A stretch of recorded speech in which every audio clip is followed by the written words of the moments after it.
CID, and DPP. The silence by the presidency, who claims to be fighting corruption, following these scary revelations is too loud to believe. The lady who, in countries that truly fight corruption, would have been executed as the temerity to stand before us and claim she is running to be the next governor of Nairobi. That EACC clear this lady of corruption confirms the rot in the current EACC secretariat. We cannot take lightly the involvement of senior police officers in this cover-up.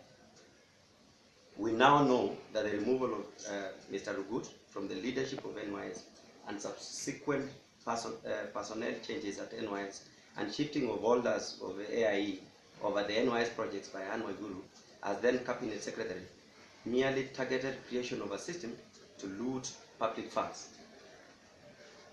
We now demand as follows: that the Chief Executive Officer, EACC, the Deputy Chief Executive Officer, EACC, and the entire EACC Directorate Secretariat in charge of investigations must resign or be removed from office for this brazen attempt at cover-up of open theft.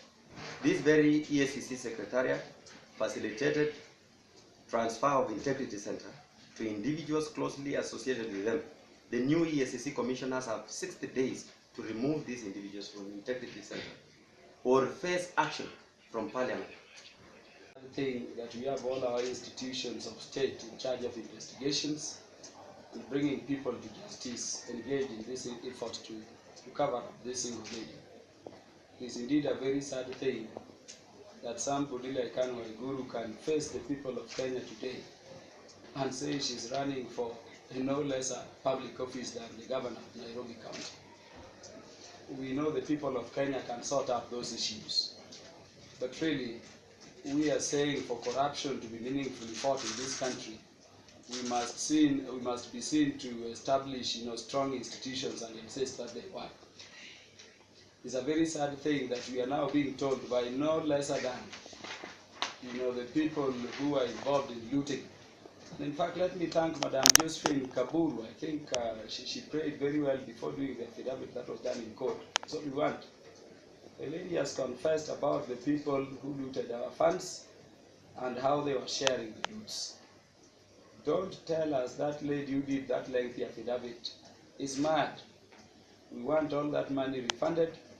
We now know from her that so many public officers were taken to court there merely as scapegoats. Cannot destroy the career of people because we are seeking to save one single individual. Lastly, as a country, let me say that for us to meaningfully fight corruption, the time has come for us to increase the levels of penalties that people who loot our funds are meted against.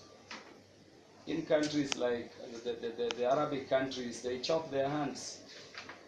I think a time has come for this country to begin considering whether we have a death penalty on matters of corruption, because as you know, we are looting so much money into corruption and we lack so much to benefit our people, because people we were entrusted with public offices are busy looting our money. But nearly half, if not more, of our national budget each year is lost to corruption and exaggerated bills.